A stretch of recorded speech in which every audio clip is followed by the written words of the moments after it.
the avoidant battle between fear and love. Let me ask you something real. How many moments of your life have you avoided, not because you didn't care, but because deep down, fear whispered louder than love? This is the war we don't talk about. The quiet battle behind closed doors, in our relationships, in our dreams, in our hearts, the one between fear and love.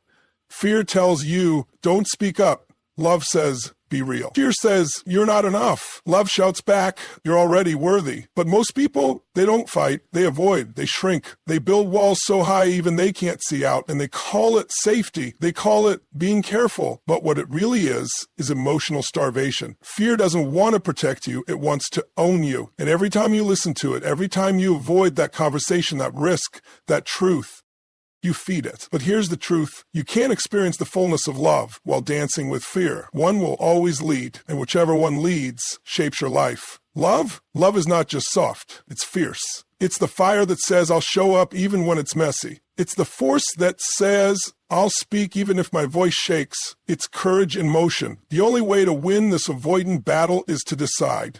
No more negotiating with fear. There's no more shrinking for comfort. No more choosing silence when your heart wants to scream. You don't need to become fearless. That's a myth. You need to become more committed to love than you are controlled by fear. The life you want, the relationships you crave, the purpose you're searching for, they're not hiding from you. You're hiding from them behind fear. So today, I'm calling it out. Stop avoiding. Start choosing love, even when it's hard. Expect it when it's hard. Because that's where your freedom lives. That's where your power is. That's where you truly begin. Avoidance is fear in disguise. It shows up quietly, almost politely, like it's doing you a favor. It tells you, now's not the right time, or let's not stir the pot, or even you're just being smart.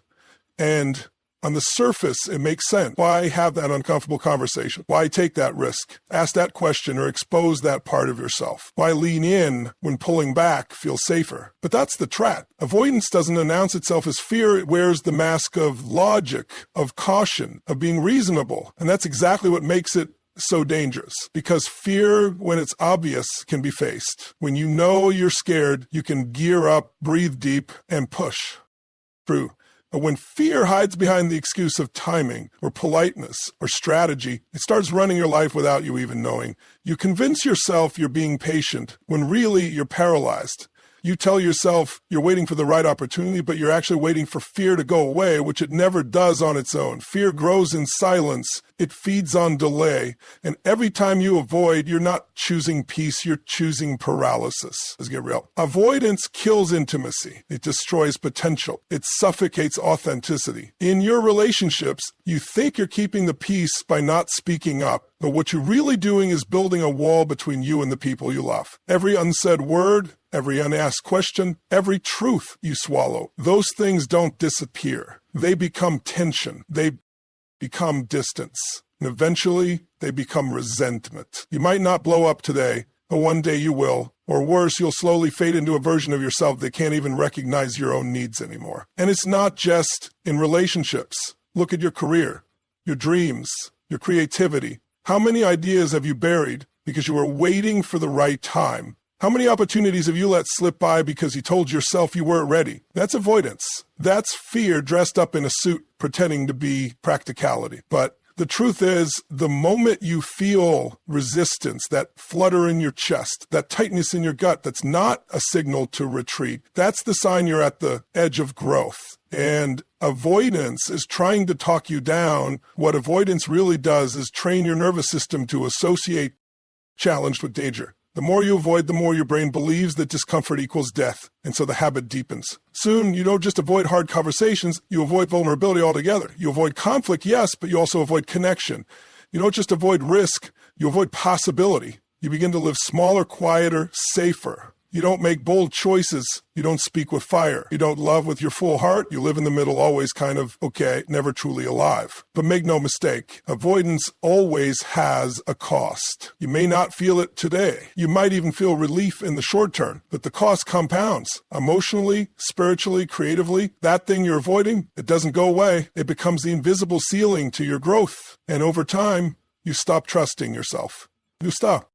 believing that you can handle life, love, challenge, or truth. You become a master of coping instead of a force of creation. Avoidance isn't keeping you safe, it's keeping you stuck. And the sooner you can name that, the sooner you can break free. Because once you stop treating fear like a bodyguard, start seeing it as a barrier, you take back the power. You realize fear doesn't need to disappear for you to act. You just need to stop letting it dress up as wisdom. Love is a decision, not a feeling. Feelings come and go. They rise and fall like waves, sometimes soft and peaceful, other times wild and unpredictable. You can't build a life, a relationship, or a mission on something that changes with the weather. That's where most people get stuck. They wait to feel love before they act with love. They wait to feel inspired before they commit. They wait to feel understood before they open up. And while they wait, life passes them by. But real love, the kind that transforms, that heals, that builds something lasting, isn't about how you feel in the moment. It's about the decision you make regardless of the moment. It's about choosing to stay open when it would be easier to shut down. It's choosing to be kind when you're angry,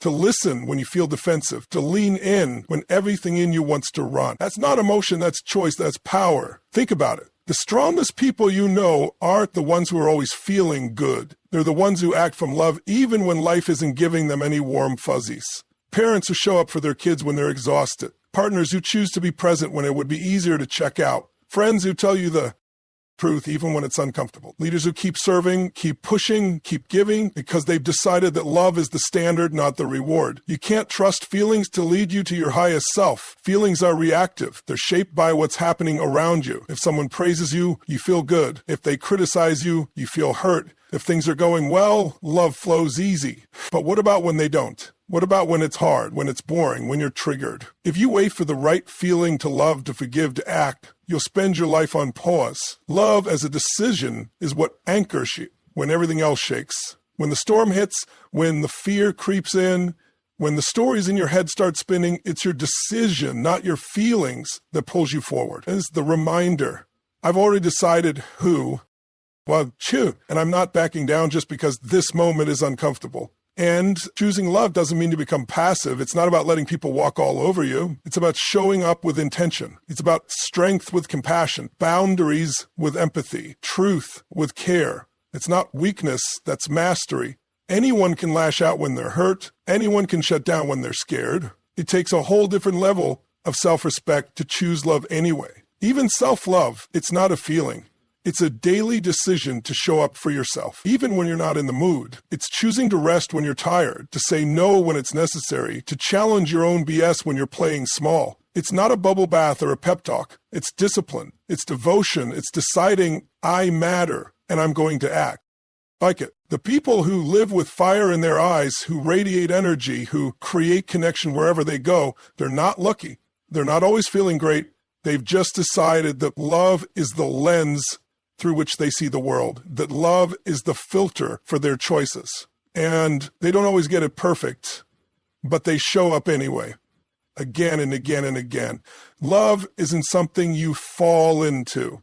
It's something you step into consciously, boldly, daily, no matter what the world throws at you. That's where your power lives, not in how you feel, but in what you choose despite the feeling. You feed what you follow. It's a simple truth, but one that carries a lot of weight. Every single thought, every action, every belief you nurture grows stronger. The energy you give to something, whether it's fear, doubt, love, or purpose, is the energy that multiplies in life. You spend all your time focusing on what could go wrong, on the risks, on the reasons you can't. Guess what? That's what your mind gets good at. That's the reality you start to live in. On the flip side, if you feed your growth, your courage, your willingness to be vulnerable, you'll see those qualities flourish too. Most people don't realize how much power they give to fear. Every time you hesitate because of the what ifs, you feed that anxiety. Every time you second guess yourself or avoid a decision because you're worried about the potential failure, you're telling your mind that fear is something to listen to. And the more you listen to it, the louder it gets. It doesn't just stay where it is. It grows, it amplifies, and it becomes a bigger voice in your head. The same goes for doubt. When you allow self-doubt to take root, it keeps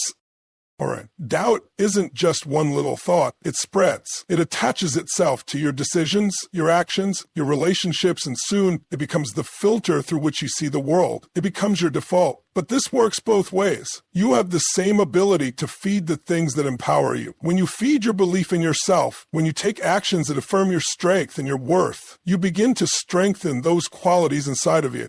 That's the nature of your mind and energy. What you give attention to becomes your reality. It doesn't just disappear. It doesn't go away when you ignore it. If you feed it, if you focus on it, it grows in size and significance. Your capacity for courage, for resilience, for joy, can all expand in the same way, but only if you commit to nurturing them. It's easy to feed fear because it comes the media awards. It protects you from what it perceives as danger. It feels like it's keeping you safe, and in the short term, it can give you a sense of security. But what's important to understand is that security is an illusion. Fear gives you comfort in exchange for stunting your growth, for keeping you small. It tricks you into thinking you're avoiding pain, when in reality, you're avoiding potential. Every time you choose to shrink back because of fear, you rob yourself of the chance to expand into something greater. Meanwhile, love feeds growth. It invites vulnerability, creativity, risk, and connection. Love, whether it's for others, for yourself, or for your dreams, is a force that pulls you forward. It encourages you to be bold, to show up even when you're scared, to keep moving forward despite the odds. When you feed love, it gives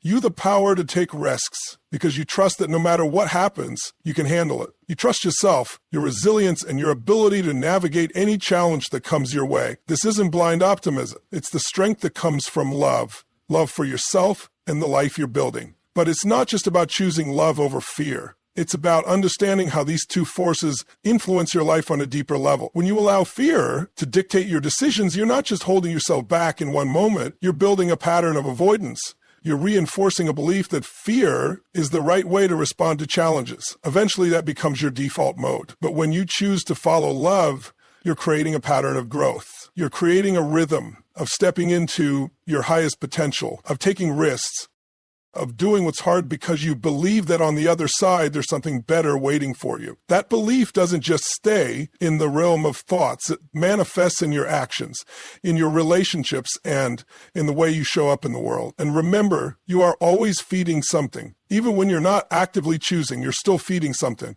If you're avoiding, if you're passively letting life happen, you're feeding fear. You're stuck in patterns of self-doubt, you're feeding doubt. It's only by consciously choosing what you want to nurture that you can take control of your life and your future. What you follow determines what you become. What you feed will determine how far you go. So ask yourself, what are you feeding today? Are you feeding your fear, your doubt, and your limitations? Or are you feeding your courage, your dreams, and your love? Your life will reflect your choice. Fear whispers, love roars. It's a distinction that separates those who live in limitation from those who live in liberation. Fear doesn't scream at you. It doesn't shout, "Don't do it," in bold letters across your vision. No, fear operates quietly, subtly, with a whisper, a nudge, a little voice in the back of your mind telling you to hesitate, to hold back, to play it safe. What if you're not good enough, it asks. What if you fail? What if people laugh at you? What if they don't understand? And in that soft, insistent murmur, fear has the power to keep you small, keep you quiet, and keep you from stepping into your potential. The thing is, when you're listening to fear, it feels rational. It feels like common sense. It says, why risk it? Why put yourself out there? It's safer to just keep things the way they are. And the longer you listen to that voice, the more convincing it becomes. It's not just a thought, it becomes a part of your identity. You start to believe that fear is your protector, your guide, the voice of wisdom that keeps you from harm. But here's the trap. Fear doesn't keep you safe. It keeps you stuck. It keeps you from experiencing life, from growing, from expanding into the person you were meant to become. Fear keeps you in the realm of what could happen instead of allowing you to experience the fullness of what is possible. Love, on the other hand, doesn't whisper. Love roars. Love speaks with passion, with power, with unwavering confidence. Love is the voice that says, even when it's scary, I'll show up. Even when I'm afraid, I'll take action. Even when the world seems uncertain, I believe in myself. Love doesn't tell you to retreat when things get tough. It tells you to push through, to lean into the discomfort, to grow. It is the fire that fuels you when fear tries to paralyze you. It is the belief that something bigger is waiting on the other side of the challenge, and it's worth every step of discomfort to get there. Love is that driving force that makes you act even when you're scared. This doesn't mean love is always soft. Love is not the easy choice.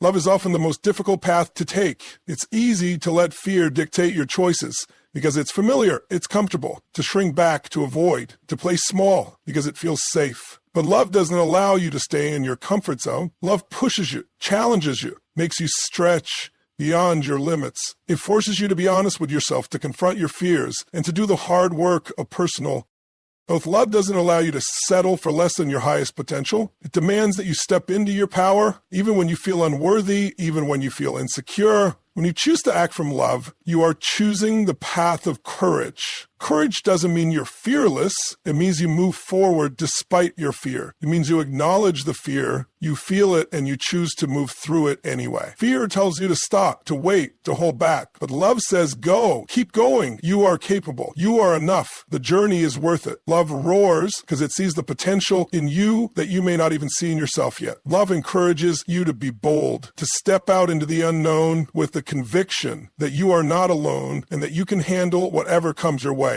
Fear holds you back. It keeps you in the past, afraid of repeating mistakes or failures. But love propels you forward, making you willing to try again, to fail again, and to rise again. Fear makes you play small, hide parts of yourself, avoid challenges. Love makes you rise to meet those challenges head on, fully present and fully engaged. It pushes you to become the best version of yourself, to live authentically, to be vulnerable, and to take risks for the sake of something greater than the temporary discomfort you feel. The difference between fear and love isn't just in the way they make you feel, it's in the way they shape your actions. Fear holds you back. It keeps you in a state of paralysis, of hesitation, of wondering what if. But love pushes you forward, makes you act with purpose and passion, even when the path ahead is unclear. Most people, when faced with a difficult decision, pause. They hesitate, waiting for that moment when they feel ready, when the fear subsided enough for them to feel like they can move forward. They think that they'll only act when they're completely confident, when they have all the answers, when the path ahead is clear. But that moment never truly comes. Fear is sneaky. It adapts. It changes shape. It knows how to tell you that this time is different, that this time it's too risky, too uncertain, too much. And when you keep waiting for the perfect moment, you stay stuck in the same place. What you need then is not fearlessness, but commitment. Commitment is what gets you moving when fear is holding you back. It's the willingness to do it anyway. It's the decision to keep going, even when you feel uncomfortable or uncertain. The commitment says, I'm in this no matter what. Even if I don't know exactly how this will turn out, I'm going to show up, give my best, and trust that I can handle whatever happens next. When you're committed, fear doesn't have to disappear. In fact, it will likely still be there, whispering doubts and painting worst-case scenarios, but commitment overrides fear's voice. It drowns out the noise and keeps you focused on the end goal. Think about the big moments in your life that have required real growth, whether it was starting a new business, moving to a new city, or having a tough conversation with someone you care about. How many times did you feel 100% ready? How many times did fear not show up to try and convince you not to take that leap? Probably never. But you acted anyway. You acted because you were committed to the outcome, committed to the process, committed to the person you're becoming through the journey. Commitment is not about having everything figured out in advance. It's about showing up with the courage to figure it out along the way. When you commit to something, you give yourself permission to fail, to make mistakes, and to learn. Fear keeps you stuck because it convinces you that failure is something to avoid at all costs. It paints failure as the end of the road, as a sign that you're not good enough. But commitment allows you to see failure differently. It's not an endpoint. It's a lesson. It's a stepping stone to something better. When you're committed, you understand that failure is just part of the process, not the conclusion. You understand that setbacks don't mean you're off track. They mean you're learning, evolving, and getting closer to your goal. The truth is, the only people who achieve anything worthwhile are those who are committed to the process, not just to the outcome. Success is rarely linear. It's filled with twists, turns, obstacles, and unexpected detours. Fear will always try to tell you to quit when it gets hard, when things don't go as planned. But commitment is the force that keeps you going, that pushes you to take the next step, even when you're unsure of where it leads. It's the understanding that there's no such thing as a perfect path, that you can handle the uncertainty. When you commit, you shift your mindset from one of waiting and hoping to one of doing and growing. You stop seeking perfection and start seeking progress. Every small step you take, even when it's accompanied by fear, builds momentum. Every moment you decide to act, regardless of how you feel, adds to your strength. Commitment makes you resilient. It teaches you that no matter how many times you fail, you can always get back up and keep moving forward. Fear doesn't stop you, your commitment does. And that's the power of commitment. It takes you further than fear ever could. Fear keeps you in the same place, spinning in circles, trapped by what-ifs and buts. Commitment, however, pushes you out of that cycle and into action. It helps you see that the only way to move forward is by showing up, by taking that first step, and then the next, and the next. You don't need to be fearless, you just need to be committed to the journey and trust that your determination will carry you through. In the end, it's not about eliminating fear, but about choosing love and commitment in the face of it. You have the power to decide what you feed and how you respond to the challenges life throws at you. By embracing love, acting from a place of commitment, and moving forward regardless of the fear that may arise, you create the life you desire. Remember, courage is not the absence of fear, but the willingness to act despite it. Thank you for taking the time to reflect on these truths today. Stay committed to your journey, trust in yourself, and never stop growing. Goodbye and take care.